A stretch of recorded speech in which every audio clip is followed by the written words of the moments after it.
Moradores do Humaitá, em São Vicente, reclamam do pronto-socorro do bairro. Segundo eles, faltam médicos e o atendimento é demorado. Humaitá, área continental de São Vicente. Segundo o censo do IBGE, feito em 2010, mais de 13.500 pessoas moram nas ruas pacatas do bairro.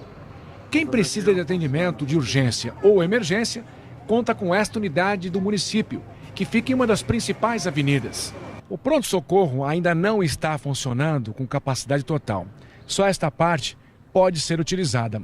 A obra da outra, que fica bem ao lado, na esquina, ainda não foi concluída. Os moradores garantem que a falta de estrutura compromete o atendimento. O resultado, em muitas vezes, é uma longa espera na fila e revolta. Como é que está o atendimento no PS? Péssimo. Péssimo, péssimo, péssimo. Por quê? Às vezes, quando a gente chega lá, os médicos nunca estão. A semana passada mesmo eu estive com uma vizinha e eu falei, cadê o médico? A moça falou, tá na emergência. Fui lá na emergência, não tinha nenhum médico na emergência. Aí voltei e falei para a moça, e o médico? Ela falou, acho que está na troca de plantão. Eu falei, troca de plantão é às 7 horas. Só tinha um médico? Só tinha um médico. Isso já era 11 horas da manhã. Eu penso assim, que deveria estar um na emergência, outro cobrindo aquele plantão, né? Então acumula um número muito grande de gente, você leva 2, 3 horas para ser atendido. No caso, se você vem aqui, você não vem passear, né? Você vem por uma emergência, né? Que nem eles até brincam, falam assim, mas você veio na emergência? Não, veio na emergência. O ponto-socorro não é para um autoatendimento, né? Um médico de tratamento, você vai procurar a UBS, não o UPS, né? Então ninguém vem fazer turismo, né? É muito ruim, né? Porque... por o que eu entendo, o pouco que eu entendo, é dinheiro público, né? É dinheiro dos contribuintes, dos impostos, né? E eu acho que isso merecia um pouco mais de respeito com a população do bairro, né? Em nota, a Prefeitura de São Vicente informa que o PS do Humaitá dispõe de 3 médicos no período diurno e 2 noturnos, realizando em média 9.000 atendimentos mensais. A administração municipal diz que está em tratativas com o Ministério da Saúde para a retomada da obra na unidade que foi paralisada na gestão anterior. Foram gastos até o momento R$ 645 mil e é preciso a avaliação técnica do órgão federal para calcular o valor necessário para a conclusão. A ampliação permitirá o aumento de 20% na capacidade de atendimento.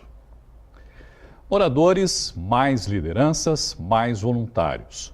Essa soma de esforços resultou em melhorias no Morro do José Menino, em Santos. O trabalho começou no sábado.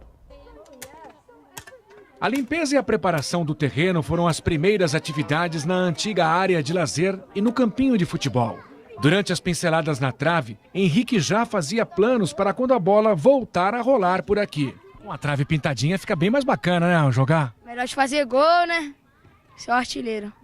Henrique e vários moradores acordaram cedo no sábado para dar outro ar a este espaço, criado em 2015, quando integrantes do Instituto Elos estiveram pela primeira vez no Morro do José Menino. O objetivo é a gente fazer esse curso de mobilização comunitária na nossa metodologia para esses jovens e, ao mesmo tempo, promover isso tudo que a gente está vendo aqui, né? Então, esse fortalecimento dos laços comunitários, dos vizinhos trabalhando junto e deles viverem na prática o poder do coletivo, né? O poder de fazer junto e de transformar junto. A comunidade consegue ver que é só querer que o serviço saia. Se todo mundo ajudar, todo mundo colocar a mão, funciona. Andrew participou da primeira ação nesta comunidade e fez questão de repetir o gesto. Uma experiência incrível, relembrar tudo aquilo que você já fez nos anos passados e viver de novo uma experiência tão marcante tanto para a comunidade, tanto para mim mesmo como pessoa. A iniciativa contou com a participação de estudantes que vieram de bem longe, da Universidade de Koç, de Istambul, na Turquia. A coordenadora diz que adorou trabalhar com esta comunidade. So it's been a great experience. E a repórter Patrícia Nunes voltou ao Morro do José Menino no domingo para mostrar os serviços quase prontos. Na área circuito de brincadeiras, enquanto a criançada terminava de pintar os pneus com tinta para piso, os adultos faziam o serviço de gente grande. A gente está reformando, dando vida, né, para os brinquedos da criança, para ver se elas curte esse espaço que estava meio abandonado depois de 2015. Nós voltamos ao campinho e ainda muita coisa está sendo feita. Está quase pronta a pintura. Muita gente da comunidade, a criançada está pondo a mão na massa. E a Anne está aqui também, ela que mora desde a infância aqui. Como é que é para você fazer parte dessa ação? Eu acho muito importante porque essa parte da sociedade, digamos assim, as pessoas costumam olhar com um olhar de preconceito, né? De que não vale a pena ajudar, e não é assim. Eles vieram até aqui com essa ONG, né, instituição, e mostraram que é possível, entendeu? Em pensar que essa área era um bananal. Agora, a Banana Land é um espaço de lazer para toda a garotada. Experiência gratificante para quem deu vida e cor ao lugar, junto à comunidade. Duygu é da Turquia e diz que a experiência foi muito marcante e ficou encantada com o carinho que recebeu da criançada. Like, children here are amazing and like everything is so good. It's really nice for me. Oh, thank you. Obrigada. Arregaçar as mangas e ter iniciativa desde cedo, o Colégio Santa Cecília, em Santos, promoveu mais uma edição do projeto Jovens Empreendedores, em parceria com o Sebrae. A turma mostrou que leva jeito para os negócios. Banners e maquetes para falar sobre vários temas como saneamento básico e sua importância. São projetos de alunos do ensino médio desenvolvidos ao longo do primeiro semestre. No ginásio ao lado, os mais novos do Colégio Santa Cecília montaram várias lojinhas na feira da 6ª edição dos Jovens Empreendedores. Uma parceria com o Sebrae colocada em prática. A gente dá capacitação para os professores, para eles desenvolverem o projeto com os alunos, né? Na capacitação a gente dá informação sobre os 2 eixos importantes do empreendedorismo, que é os comportamentos empreendedores e o plano de negócio, as etapas do plano de negócios. Mas a ideia não é que todos os alunos tenham uma empresa, mas que eles empreendam a própria vida, seja numa empresa pública, seja numa empresa privada, ou seja sendo um empresário. A turma mostrou que aprendeu direitinho a lição e mandou ver na hora H. Já é o 5º ano da minha filha e estou trazendo meu pequenininho esse ano e eles curtem bastante. É um projeto, é bom, eles aprendem, né? Para eles é muito bom, eles vão aprendendo a negociar, a empreender, vender, lucrar. Então é um trabalho muito bacana. O destino do lucro vai ser decidido por eles mesmos, em votação. Já teve anos que eles quiseram fazer uma tarde de brincadeiras aqui, já teve anos que eles quiseram fazer uma sorvetada para o pessoal do GAP. Então, cada ano é uma novidade. Como as ideias vêm das crianças, e aí é colocado em votação, ainda é uma surpresa para a gente. Os alunos do 4º ano do ensino fundamental alugaram brinquedos. Pais e filhos se divertiram com os jogos. O que vocês estão jogando aqui, Lívia? Tá certo, da Turma da Mônica. Como é que é esse jogo? A gente usa uma mãozinha, quando alguém tira a carta, a gente tem que bater no personagem. Esse é um momento especial, né? Estar com os filhos, jogar com os filhos. Sim, sim. A gente já faz isso em casa, a gente aproveita para estar na escola, que é o ambiente que eles estão todos os dias, para também fazer a mesma coisa que a gente faz em casa aqui na escola com os amigos. No Cantinho Brasileiro, várias guloseimas preparadas por alunos do 5º ano. Luana dá a receita da cocada de leite em pó. É uma lata de leite ninho, uma lata e meia de leite condensado e coco ralado e depois colocar a mão na massa e misturar. E é fácil? Bom, mais ou menos. Mas é bem simples, mas é muito gostoso. E eles tiveram um treinamento na classe para saber como receber o cliente, como vender, como pedir para que voltem. Eles levam jeito, sim. E colocaram a mão na massa, literalmente. Vendas no balcão e também com uma equipe circulando pelo ginásio com aquela conversa. Primeiro, a gente tem que falar um bom dia com um grande sorriso no rosto para chamar atenção. E porque não tem como ninguém comprar, né? Porque é muito gostosa as coisas que a gente está vendendo. Uma das escolas municipais mais tradicionais de Santos fez aniversário em agosto e a repórter Patrícia Nunes tem mais informações. A Unidade Municipal de Educação Lourdes Ortiz, que fica no Canal 6 em Santos, está em festa. A escola comemora 90 anos de história. Sobre este assunto, entrevista agora a diretora da unidade, Márcia Miguel da Silva. Uma programação repleta para comemorar a data? Com certeza, os alunos se empenharam muito, foi muito bacana. Eles estudaram a história da escola, fizeram poemas, jograis, interpretaram músicas, lembrando da época, né, em que viveu Lourdes Ortiz. Foi muito bacana. Fala um pouquinho dessa sala aqui, super especial, em que nós estamos. Essa sala aqui tem várias fotos de várias épocas. Tem de 1960, tem de 97, 79, tem os troféus todos que foram, que ganharam, que a escola ganhou, né? Participando de vários eventos e medalhas, está tudo aqui. Então aqui é uma sala de lembranças, né? Onde outros alunos, ex-alunos estiveram aqui hoje e puderam folhear esses álbuns e se encontraram aqui nas fotos, né?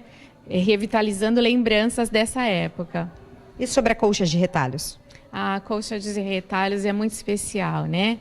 Porque nós achamos esse material aí, então os professores foram juntando, uma costurou, e tem assim de 1997, tem de 65, tem de 2007, tem de 91, de 79, várias datas. Então as pessoas deixaram, né, mensagens e ficou guardado esse material. Então elas acharam e agora foi exposto ali na frente, né, deu pra gente ver assim a emoção que as pessoas têm em relação à escola, as lembranças que ficam. Conta um pouquinho sobre a história do colégio, o nome, por que Lourdes Ortiz? É uma história de amor.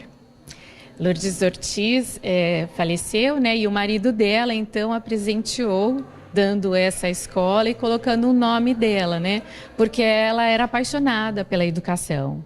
E assim, na época dela também era à frente do tempo, né? Uma mulher assim que defendia a educação. Ela queria modificar, melhorar, então ele fez essa homenagem, dando e colocando o nome. Com o passar dos anos, a escola foi para a prefeitura, né? E agora ela é nossa. E a gente cuida dela com todo amor e carinho. Atualmente, quantos alunos? 631. Qual tipo de ensino? De 1º ao 9º ano, né? Ensino fundamental, ciclo 1 e 2. Vida longa para a escola. Obrigada por suas informações. Patrícia Nunes, para a Santa Cecília TV. Falar de futebol, o Santos bateu o Vasco no Maracanã e subiu na tabela do Brasileirão. Agora o Peixe é o 10º colocado com 27 pontos. Na rodada que foi boa para o Palmeiras e ruim para o São Paulo e Corinthians. O âncora do programa Baixada Esporte, Edson Caligares, analisou os principais resultados do fim de semana. Olá, boa noite. A rodada no Campeonato Brasileiro teve aí alguns resultados que favoreceram duas equipes especiais. Primeiro, o Palmeiras, que venceu a Chapecoense em Chapecó. E por que a gente fala do Palmeiras? Porque no meio de semana ele teve uma partida dificílima contra o Cerro Porteño, no qual jogou quase a partida inteira com um jogador a menos. Esforço físico exagerado e mesmo assim em Chapecó, contra uma equipe que luta contra o rebaixamento, o Palmeiras conseguiu 3 pontos importantes. Outro favorecido na rodada foi o Grêmio, que em casa acabou goleando o Botafogo pelo placar de 4-0. O São Paulo empatou apenas com o Fluminense. Não pode ser considerado um bom resultado, hipótese alguma. Levante-se em conta que o São Paulo perdeu o Diego Souza ainda no primeiro tempo. É claro que esse 1-1, perdendo por 1-0, encontrando o gol de empate no final da partida, pode-se dizer que o São Paulo praticamente saiu vitorioso do jogo. Mas quem está na liderança do campeonato, tendo um adversário não tão forte, caberia o São Paulo fazer o papel de casa e ganhar a partida. Isso não ocorreu. Porém, apesar de não ter vencido, contou com o benefício de 2 outros resultados, de equipes que brigam com ele diretamente pela liderança. O primeiro foi o Inter de Porto Alegre, que ontem, no Mineirão, acabou empatando 100 gols contra o time do Cruzeiro. E a outra equipe que poderia chegar próximo do São Paulo é o Flamengo. Mas, pasmem, jogou contra o Ceará, um dos últimos do Brasileirão, mais de 60 mil pessoas no Maracanã, e o Flamengo sucumbiu, perdeu por 1-0 já no derradeiro momento da partida. Então essa rodada no Brasileirão mantém o São Paulo na liderança, o Inter de Porto Alegre um bom resultado, que jogou fora contra uma forte equipe do Cruzeiro, o Grêmio galopou, porque ganhou importante partida contra o Botafogo e chega mais próximo do São Paulo, e o Palmeiras também favorecido. Agora o Corinthians foi o pior de todos, empatou em casa com o Atlético, o time não vem bem, o time foi eliminado da Copa Libertadores, tem Flamengo na Copa do Brasil mata-mata e no Brasileirão a torcida muito insatisfeita com o rendimento da equipe. Agora o Santos ganhou e ganhou bem. 3-0, uma grande atuação do Gabigol, uma grande atuação do Derlis Gonzalez, que é um jogador de raça, de fibra, e o Santos, conforme o técnico Cuca disse, tem 2 jogos na semana. Tem o Grêmio quinta no Pacaembu, espero com um grande público, véspera de feriado, um grande jogo, e se o Santos ganhar do Grêmio na quinta-feira, ele passa a brigar diretamente por uma das vagas do chamado pelotão dianteiro do Brasileirão. É o Campeonato Brasileiro, cheio de emoções, altos e baixos. As equipes estão brigando cada um pela sua necessidade, ou está no pelotão dianteiro, ou brigando para não cair. É isso aí. E o diretor executivo do Santos, Ricardo Gomes, deixou o cargo hoje à tarde. O profissional aceitou a proposta do Bordeaux, da França, e saiu do clube após 2 meses de trabalho. Antes dele, outros 2 profissionais pediram também demissão, Gustavo Vieira de Oliveira e William Machado. No Santa Portal você encontra mais informações sobre o assunto. Um incêndio de grandes proporções atingiu o Museu Nacional no Rio de Janeiro. As chamas atingiram o interior do prédio, que tem 3 pavimentos de mais de 9.000 metros quadrados de área útil. O acervo contava com mais de 20 milhões de itens. Para falar desse assunto, eu converso agora com o coordenador do curso de arquitetura da Unisanta, o professor Nelson Gonçalves, e o especialista em segurança do trabalho, professor Hélio Lopes. Professores, boa noite, viu? Obrigado por participar aqui. A gente comentava aqui agora, né, professor Nelson, que a gente, coincidentemente, estávamos assistindo a TV no momento em que se anunciou o incêndio. E é uma sensação, assim, enorme de tristeza e de incapacidade em ver aquelas chamas imensas destruindo um patrimônio que não dá para a gente mensurar o valor histórico e cultural daquele prédio do Museu Nacional, não é, professor? Olha, é um sentimento de tristeza e de impotência muito grande, né? Assim como o colega, a aflição que me dava é que passavam as imagens e você não via bombeiro, né? Depois nós soubemos, com o esclarecimento e o trabalho dos jornalistas, que foi uma dificuldade muito grande, não havia hidrantes, né? Para poder, tiveram que trabalhar com caminhões-pipa, trazer outros bombeiros de outras regiões do estado do Rio de Janeiro, da cidade do Rio de Janeiro. Então foi um esforço muito grande, mas que acabou não sendo exitoso, porque se perdeu toda uma história da nossa nação, de várias civilizações, então é um prejuízo irreparável. Uma coleção que vinha do tempo do imperador Dom Pedro II, né, que era um entusiasta, inclusive, das artes e da cultura, né, que é profundamente... Se o país já é acusado de não ter memória, quando deixa queimar ainda a memória que nós temos, complica ainda mais, não é, professor Hélio? É verdade. E isso daí é falta de gestão.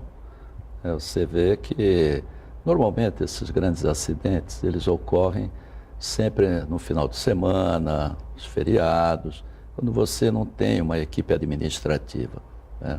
Que nesse caso até, né, professor, me desculpe interrompê-lo, poderia ter sido uma tragédia muito maior, né? Porque nesse horário, 7h30 da noite, o museu já estava fechado para visitação. Agora eu fico imaginando, pelo que a gente viu, aparentemente não havia muito cuidado com segurança. Se isso ocorre num dia, por exemplo, que está cheio de gente lá visitando o museu, não é? E pela velocidade que aquilo pegou fogo, não é, professor? É verdade. Agora, essa velocidade, ela se deve justamente à falta de uma ação preventiva. Você não consegue, por exemplo, a partir do momento em que o incêndio atinge essas proporções, conseguir debelar essa chama. E com material muito inflamável, combustível, né, porque você tem muito material à base de álcool, conservantes, enfim. O próprio edifício, né, com madeira, madeirame antigo, né? Quer dizer... Exato. Agora, se você olhar para a verba que foi disponibilizada ao longo dos tempos, você vai ver que ela foi caindo aí de 500 milhões até mais ou menos 50 milhões. Hoje, atualmente, veja, no 2018 foi disponibilizado 50 milhões para manutenção de toda a... Não, na verdade era 500 mil. 500 mil. Ele tinha um aporte anual de... 50 mil, aliás, desculpa. Caiu para 40 mil reais. A última foi, o aporte foi de 48 mil. 48 mil reais. 50 e ainda mil reais disponibilizado para a manutenção de todo aquele acervo, né? Era uma tragédia anunciada? Agora, o que eu acho uma pena, é um pouco de azar também, né? Por mais que seja uma tragédia anunciada, né? Na comemoração dos 200 anos se firmou uma parceria com o BNDES, alguma coisa da ordem de 21 milhões e 700 mil, que daria para fazer um belo implemento ali de algumas ações. E no escopo havia as ações que dizem respeito à segurança. Por isso que é um pecado, né, que não tenha havido um pouquinho de sorte também, porque querendo acreditar que em havendo esse compromisso firmado, né, e testemunhado por todos, não começasse esse processo. É bem verdade que, mesmo com todo esse prejuízo, já há uma grande movimentação hoje em função da expectativa de recuperar aquele bem. A edificação, ela vai poder ser recuperada. Lá que sim, não tenha dúvida. Está perdido, né? Mas quando você vê, sabe, o presidente da França dizendo que vai colocar os franceses, né, a própria ONU também já, né? A própria ONU se movimenta no sentido de entender que é um prejuízo que tem de ser minimamente recuperado, mas é o que você falou, né? Não há como mais recuperar aquilo que queimou, mas há como você pelo menos não perder a perspectiva de recuperar um pouco daquele patrimônio. Hoje já existem procedimentos, por exemplo, de segurança que não se usa inclusive água, né, em edifícios dessa natureza, né, de patrimônio, de museus, para tentar, em caso de incêndio, minimizar as perdas, não é, professor? Sim. Na verdade, como começou a falar meu amigo Hélio, você tinha que ter uma estrutura mínima de brigadistas, né? Aquele edifício é muito grande, então algumas ações, quando são controladas imediatamente, elas podem isolar uma área, né? E confinar o fogo naquele local. Porque uma área muito grande, né? 9.000 metros. Exatamente. Você vê que no começo do fogo, aquela parte de trás dos pesquisadores ainda não tinha sido atingida. Os bombeiros fizeram de tudo para conseguir bloquear aquela parte, não conseguiram. Não havia a mínima condição, nem mesmo juntando homens de várias áreas do Rio de Janeiro. Então isso mostra realmente que havia uma morte anunciada daquele equipamento. Bom, agora aqui na nossa região e na nossa cidade principalmente, que é uma cidade histórica também, só para citar como exemplo, a gente tem aí, por exemplo, o Outeiro de Santa Catarina, o Teatro Guarani, Trem Bélico, Alfândega, Armazéns do Porto, tal, não sei o quê. Existe algum tipo de preocupação com a segurança desses locais, professor? Não existe, veja, essas firmas todas, elas têm suas brigadas de incêndio, têm plano de auxílio mútuo, né? Mas mesmo assim, aquilo que eu coloquei aqui no início, esses acidentes, se você pegar o histórico, Vila Socorro, enfim, todos esses grandes acidentes, eles normalmente ocorrem num momento em que está frágil o sistema, né? Então, vou pegar aqui um dos maiores acidentes que teve aqui na Ultracargo, né? Apesar de ser totalmente licenciada, ter sido feita análise de risco, passado pelo aval da prefeitura, do Corpo de Bombeiros e tudo mais, acabou resultando no que nós vimos naquela tragédia, né, com impacto ambiental significativo. Em função de que isso? Em função de falhas no sistema, mesmo, no próprio análise de risco. Então, quando você vai fazer uma perícia, você vê que praticamente todo mundo tem telhado de vidro nessa história. Então, os órgãos ambientais têm a sua fragilidade, a prefeitura tem a sua fragilidade, e o somatório disso tudo é que resulta numa grande tragédia. Você pega, por exemplo, os armazéns, também incêndio, aqui no caso de armazéns de açúcar, né? O que é? O que está em jogo disso tudo? A falta de manutenção.